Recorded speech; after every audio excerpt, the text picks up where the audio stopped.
제가 유튜브 경제방송에 출연을 해서 그 개인 투자자분들과 교감을 하면서 느낀 건데, 투자자분들 중에서 상당수가 구조적 성장 섹터와 구조적 성장주를 동일시하는 것 같습니다. 그러니까 구조적 성장 섹터에 있는 주식은 구조적 성장주라고 생각을 하시는 것 같습니다. 예를 들면 그 로봇 산업이 구조적 성장 섹터라면 로봇 관련주는 구조적 성장주라고 생각을 하시는 것 같습니다. 그래서 오늘은 이에 대한 제 생각을 말씀드리려고 합니다. 저는 그 구조적 성장주와 구조적 성장 섹터는 분명히 다르다고 생각합니다. 무슨 말인지 제가 예를 들어서 설명을 드리겠습니다. 1990년대에 가장 유망한 구조적 성장 섹터는 단연 반도체일 것입니다. 그래서 누군가가 해안이 있어서 1980년대 말에 반도체 1등 기업에 장기 투자를 결심하고 반도체 1등 기업의 주식을 샀다고 가정해 보겠습니다. 그 당시 반도체 산업은 구조적 성장 섹터였습니다. 그러면 이 투자는 당연히 성공을 했을까요? 지금 그 화면에서 보시다시피 1989년 반도체 1등 기업은 일본의 NEC였습니다. 그래서 NEC 주식에 장기 투자를 했다고 가정을 해보겠습니다. 이건 잘된 투자일까요? 그렇지 않습니다. 반도체가 그 미래의 성장 산업이어서 반도체 산업이 구조적 성장을 한 건 맞습니다.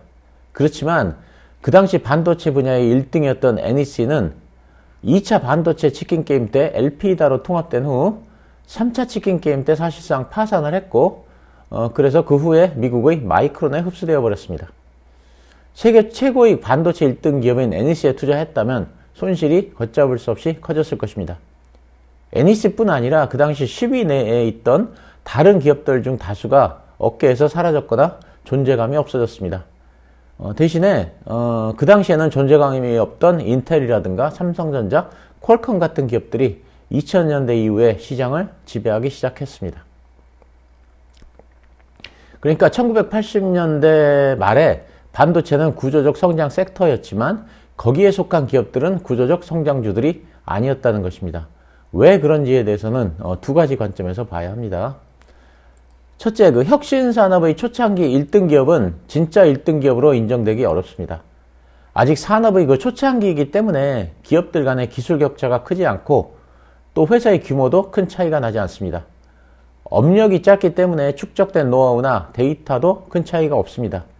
그렇기 때문에 한두 번의 실수나 한두 번의 성과 때문에 기업의 승패가 의외로 쉽게 바뀝니다. 초창기 1등 기업이 한두 번의 사소한 실수만으로도 경쟁업체에게 곧바로 1등 자리를 내주고 낙오되는 경우가 의외로 많습니다. PC는 1990년대에 본격적으로 보급되기 시작했습니다.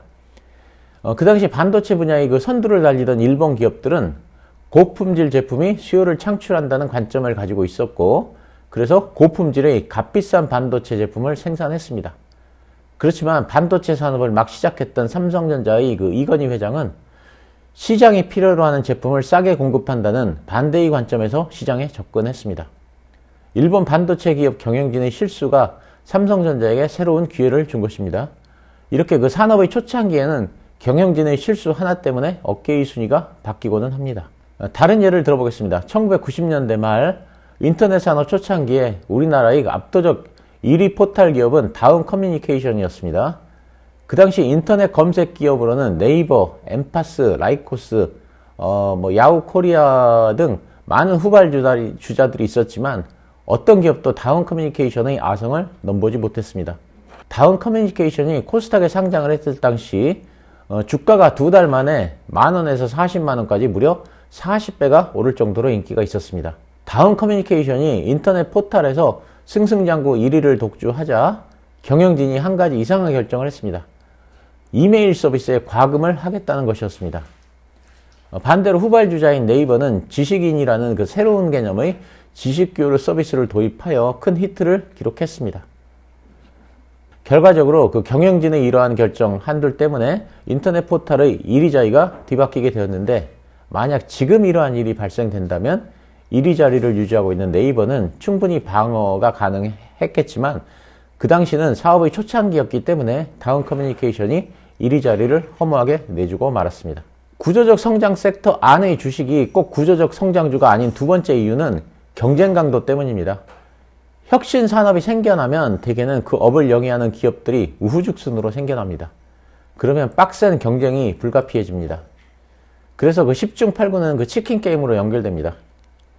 치킨 게임을 하는 동안에는 기업들의 손실이 눈덩이처럼 불어나고 그래서 주가가 하락합니다. 잘못하면 그 치킨 게임을 하는 동안 기업이 망하기도 합니다. 반도체의 경우 2007년 그 2차 치킨 게임을 벌이는 동안 주력 제품이던 512메가 제품이 6.8달러에서 0.5달러로 90% 이상 가격이 폭락했습니다. SK 하이닉스의 주가는 4만원짜리가 최저 135원까지 주가가 무려 99.7%가 떨어졌습니다. 그러니까 그 1980년대 말에 반도체는 구조적 성장 섹터였지만 거기에 속한 반도체 기업들은 구조적 성장주가 아니었고 2000년대 초에 인터넷은 구조적 성장 섹터였지만 거기에 속한 기업들은 구조적 성장주가 아니었습니다. 이런 그 혁신 산업의 기업들은 언제부터 구조적 성장주로 분류가 되냐 하면 확실히 1등 기업으로 자리 잡기 시작한 시점입니다. 그러니까 그 메모리 반도체의 경우 삼성전자가 확실히 1등 기업으로 자리를 잡기 시작한 시점부터 삼성전자는 구조적 성장주이고 네이버가 인터넷 검색에서 확실히 1등 기업으로 자리를 잡기 시작한 시점부터 네이버가 구조적 성장주입니다. 그러니까 그 혁신 산업에서 구조적 성장주에 투자를 한다는 의미는 이렇게 1등 기업이 가려진 후에 그 기업에 장기 투자를 하는 것을 말합니다. 삼성전자의 경우 메모리 반도체 1등 기업으로 자리를 잡은 후에야 삼성전자는 구조적 성장주가 된 것이고 네이버가 인터넷에서 1등 기업으로 자리를 잡은 후에야 비로소 네이버는 구조적 성장주가 된 것입니다. 그러니까 이때부터 이런 기업에 장기 투자에 들어가야 합니다. 그러면 이걸 로봇 산업에 대입해서 생각을 해보겠습니다. 로봇 산업은 이제 구조적 성장 섹터일까요? 그렇습니다. 저는 로봇 산업은 크게 성장할 구조적 성장 섹터라고 생각합니다. 그럼 로봇 기업들은 구조적 성장주일까요? 저는 아직은 아니라고 생각합니다. 왜냐하면 누가 승자가 되고 누가 패자가 될지 모르기 때문입니다. 로봇 산업은 앞으로 미래를 지배할 핵심 성장 산업입니다. 그래서 우리나라의 대기업은 물론이고 글로벌 기업들도 로봇 산업에 뛰어들고 있기 때문에 경쟁이 아주 심할 것입니다. 우리나라의 경우를 보면 삼성전자의 그 레인보우 로보틱스, 두산그룹의 두산 로보틱스가 있고 최근에 하나그룹이 산업용 협동 로봇 시장에 진출했습니다. LG전자의 로봇도 있고 현대차그룹의 로봇도 있습니다. 그리고 스문 강자 네이버도 있습니다. 많은 사람들이 그 네이버가 로봇의 강자인지 잘 모르는데 한양대 그 로봇공학과의 한재건 교수님에 의하면 우리나라에서 로봇 기술이 가장 발달하는 회사는 네이버라고 합니다. 단지 네이버에서 홍보를 하지 않을 뿐입니다. 글로벌하게는 일본 로봇 기술이 크게 발전했다는 건 알려진 사실입니다. 중국 기업들도 우리나라에 뒤지지 않는 기술력에 가성비까지 좋은 점이 장점입니다. 미국에는 또 테슬라와 같은 회사도 있습니다. 이렇게 그 쟁쟁한 국가들의 쟁쟁한 기업들이 로봇 시장에 뛰어들어 각축전을 벌이고 있습니다. 그러면 현 시점에서 어느 회사가 미래의 승자가 되고 어느 회사가 낙오자가 될지 알 수 있을까요? 당연히 모릅니다.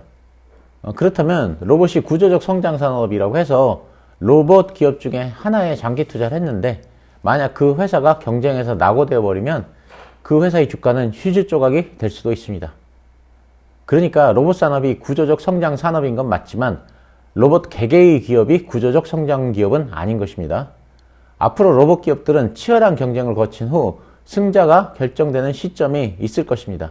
그러면 승자가 결정되는 시점에 1등 기업으로 인정을 받은 기업이 구조적 성장주가 되는 것이고 그때부터 그 주식에 장기 투자를 하면 성공 확률이 높습니다. 오늘은 제가 생각하는 구조적 성장주의 개념에 대해 설명을 드렸습니다. 참고로 제가 오늘 드린 말씀은 제가 새로 낸 책 성장주 패러다임에 나와 있는 내용입니다. 감사합니다.